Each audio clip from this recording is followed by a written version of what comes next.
Hello dear students, welcome back to my YouTube channel. तो आज हम स्टार्ट करेंगे क्लास 12 के पहले यूनिट सॉलिड स्टेट का दूसरा लेक्चर। तो इस लेक्चर में आज हम पढ़ेंगे क्लासिफिकेशन ऑफ सॉलिड्स। हम पढ़ रहे हैं सॉलिड स्टेट। हमने लास्ट लेक्चर में कुछ कैरेक्टरिस्टिक फीचर्स पढ़ी थी सॉलिड्स की। आज हम इनके पढ़ेंगे क्लासिफिकेशन। तो क्लासिफिकेशन पढ़ने से पहले मैं आपको थोड़ा बहुत ये बताऊंगा कि सॉलिड्स को किस बेस पे क्लासिफाई किया गया है, क्यों क्लासिफाई किया गया है, कितने टाइप्स में क्लासिफाई किया गया है, वो चीज़ थोड़ा बहुत हम यहाँ पर समझेंगे। ओके, देखिए ऐसा है कि जो भी मैटर है, अब यहाँ पर किस मैटर की हम बात करें, हम सॉलिड्स की बात कर रहे हैं। ठीक है, हमने 11th क्लास में देखा था कि मैटर को जनरली 3 स्टेट्स में हम क्लासीफाई करते हैं, रिप्रेजेंट करते हैं, सॉलिड्स में, लिक्विड्स में और गैसेस में। जो लिक्विड्स और गैसेस हैं उनको हमने क्लास 11th के अंदर डिस्कस किया था। क्लास 12 के अंदर हम कर रहे हैं सॉलिड स्टेट को डिस्कस। ओके, तो चाहे कोई भी स्टेट ऑफ मैटर हो, तो हर एक स्टेट ऑफ मैटर किससे बनी है? कांस्टेंट पार्टिकल से बनी है। किससे बनी है? पार्टिकल से बनी है। और वो जो पार्टिकल्स हमारे पास होते हैं वो कौन हमारे पास होते हैं? या तो एटम्स होंगे, या मलिक्यूल होंगे, या हमारे पास आइंस होंगे। ठीक है, ये हमारे पास होता है। मतलब कोई भी स्टेट ऑफ मैटर हो, कोई भी मैटर हो, each matter is composed of these constant particles and these are atoms, molecules and ions.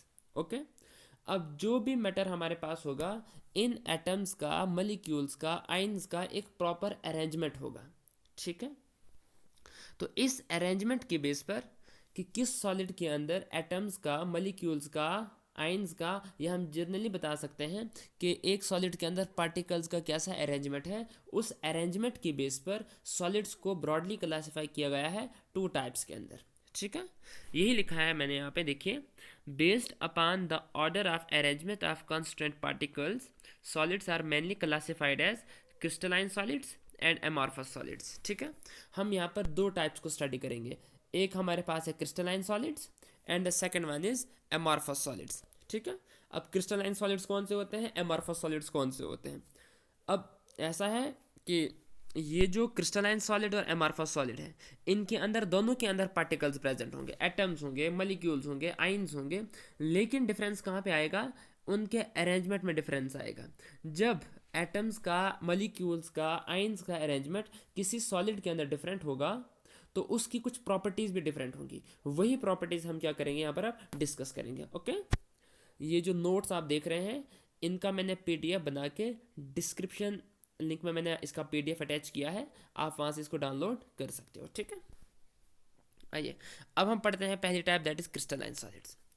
अगर देखा जाएगा, इन सॉलिड्स के अंदर बहुत सारे छोटे छोटे छोटे छोटे क्रिस्टल्स प्रेजेंट होते हैं। ठीक है, और ये जो क्रिस्टल्स होते हैं, इन क्रिस्टल का एक डेफिनेट, एक पर्टिकुलर अरेंजमेंट होता है। जैसे फॉर एग्जांपल यहाँ पर मैं सपोज इस सॉलिड की बात करता हूँ।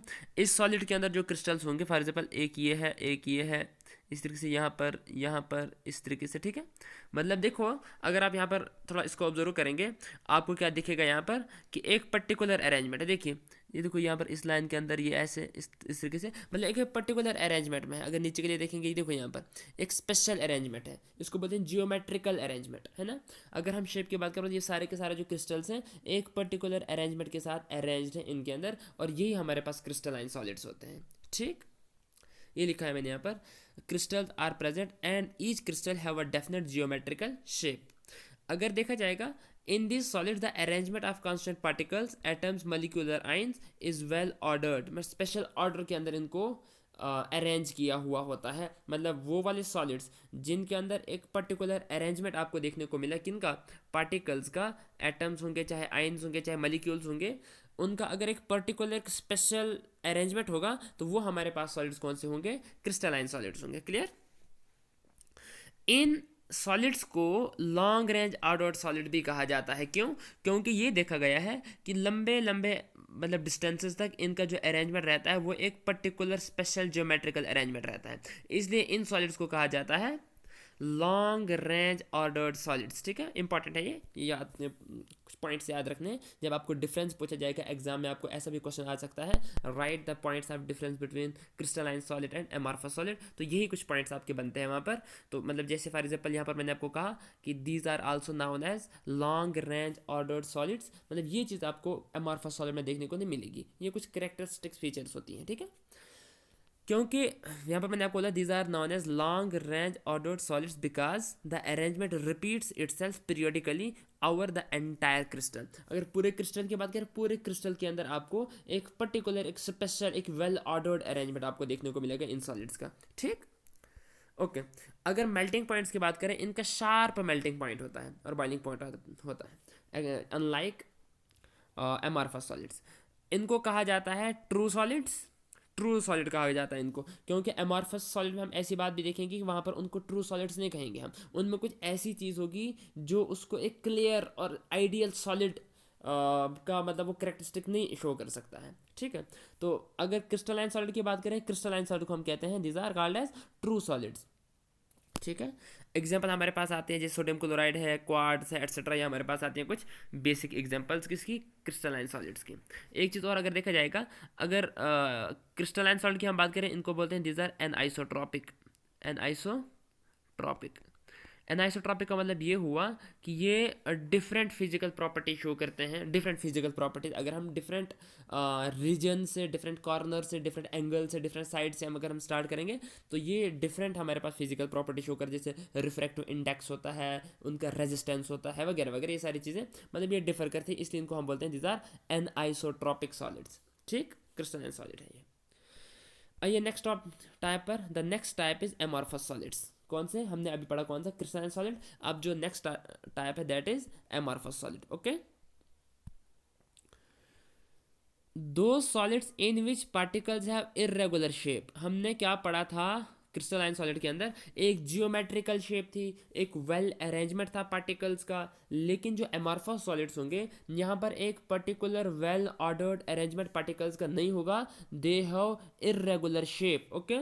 जो अरेंजमेंट होगा कांस्टेंट पार्टिकल्स का, उसमें एटम्स हो सकते हैं, मॉलिक्यूल्स हो सकते हैं, आइंस हो सकते हैं, इन सॉलिड्स के अंदर शॉर्ट रेंज तक प्रेजेंट होता है। मतलब ये हुआ, इनको कहते हैं शॉर्ट रेंज ऑर्डर्ड सॉलिड्स, यही लिखा मैंने यहाँ पर, these are also known as short range ordered solids, ठीक है। हमने क्रिस्टलाइन सॉलिड में पढ़ा था, उनको हम कहते थे लॉन्ग रेंज ऑर्डर्ड सॉलिड्स, इनको हम कहेंगे शॉर्ट रेंज ऑर्डर्ड सॉलिड्स। क्यों कहेंगे, क्योंकि इनका जो अगर अरेंजमेंट देखा भी जाएगा वो छोटे छोटे मतलब कुछ ही डिस्टेंस तक, उसके बाद फिर अरेंजमेंट जो है वो एक प्रॉपर अरेंजमेंट नहीं रहेगा, इरेगुलर अरेंजमेंट हो जाएगा। फॉर एग्जाम्पल एक पार्टिकल ये है, एक ये है, दूसरा बीच में होगा, कहीं ऊपर होगा, कहीं नीचे होगा, मतलब कुछ स्पेशल अरेंजमेंट जो है वो पार्टिकल्स का देखने को नहीं मिलता है, इसलिए इनको कहा जाता है these are short range ordered solids, okay.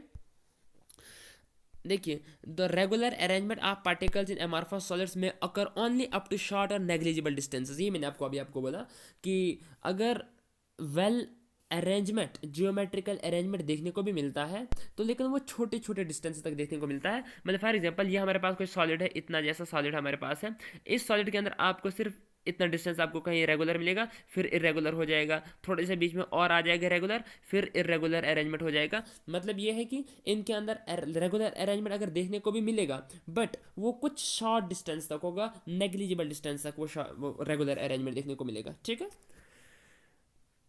अब वहाँ पर हमने क्या पढ़ा था कि वहाँ पर एक उनका शार्प बॉइलिंग पॉइंट होता था, ठीक है।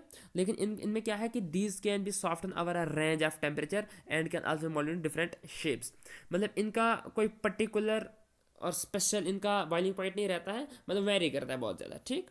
They sometimes show the property of fluidity over the range of time. देखिए, हमने क्या बोला था कि जो सॉलिड्स हमारे पास होते हैं, सॉलिड्स तो फ्लो कभी कर नहीं सकते हैं, लेकिन जो एमॉर्फस सॉलिड्स होते हैं, इनमें ये देखा गया है कि इनके अंदर फ्लूइडिटी मतलब लिक्विड और गैसेस की वो प्रॉपर्टी होती है थोड़ी बहुत। जैसे फॉर एग्जांपल आपने देखा होगा कि जो बहुत ओल्ड बिल्डिंग्स होती हैं, पुरानी पुरानी बिल्डिंग्स होती हैं, उनके अंदर जो विंडो पैन्स लगे होते हैं, शीशे लगे होते हैं, उन शीशों में क्या मतलब जो 40-50 साल पुरानी बिल्डिंग होगी, उनमें जो शीशे लगे होते हैं, उन शीशों का जो साइज़ होता है वो लोअर साइड पर थोड़ा थिक होता है और अपर साइड पर थिन होता है। क्यों? क्योंकि वो आस्ता से फ्लो करते हैं नीचे की तरफ और वो नीचे जम जाते हैं। मतलब इसलिए जो नीचे वाला साइड होता है वो थोड़ा मोटा होता है और ऊपर वाला साइज होता है थोड़ा थिन होता है, पतला होता है। अब चूंकि ये वाले जो सॉलिड्स होते हैं इनको हम ट्रू सॉलिड नहीं कहते, इनको हम बोलते हैं स्यूडो सॉलिड्स, मतलब ये प्योर सॉलिड नहीं होते हैं, या इनको एक नाम और दिया जाता है, इनको कहा जाता है these are called as super cooled liquids, क्योंकि किस मतलब ये कुछ हद तक फ्लूइड्स की या लिक्विड्स की प्रॉपर्टी को भी शो करते हैं। ठीक है, देखिए they sometimes show the property of fluidity over a range of time, so these are also called as pseudosolids or supercooled liquids. It can be easily seen in the old buildings that the window panes are thicker at the bottom and thinner at the top. This means that it shows the property of fluidity. Okay, and these are mostly isotropic in nature. हमने पढ़ा था crystalline solid के अंदर वो an isotropic है, लेकिन ये जो है आइसोट्रॉपिक ही होते हैं मोस्टली, लेकिन कुछ कुछ रीजन में ये देखा गया है कि एन आइसोट्रॉपिक प्रॉपर्टी भी ये शो करते हैं, लेकिन मोस्टली जो है ये आइसोट्रॉपिक हैं। ठीक है, एग्जाम्पल हमारे पास आता है क्वार्ट्ज, ग्लास है, रबर है, पॉलीमर्स है, जेल है, प्रोटीन्स है, एट्सेट्रा। ये हमारे पास एग्जाम्पल, कुछ टिपिकल एग्जाम्पल्स है किसकी, एमॉर्फस सॉलिड्स की। ठीक, ये आज हमने थोड़ी बहुत क्लासिफिकेशन पढ़ी, क्रिस्टलाइन सॉलिड्स और एमॉर्फस सॉलिड्स हमने पढ़े। तो इसके बाद जो हमारी और फर्दर क्लासिफिकेशन होगी वो क्रिस्टलाइन सॉलिड्स को और फर्दर क्लासिफिकेशन हम पढ़ेंगे, जो हम नेक्स्ट लेक्चर में पढ़ेंगे। तो होप आपको ये लेक्चर समझ में आया होगा।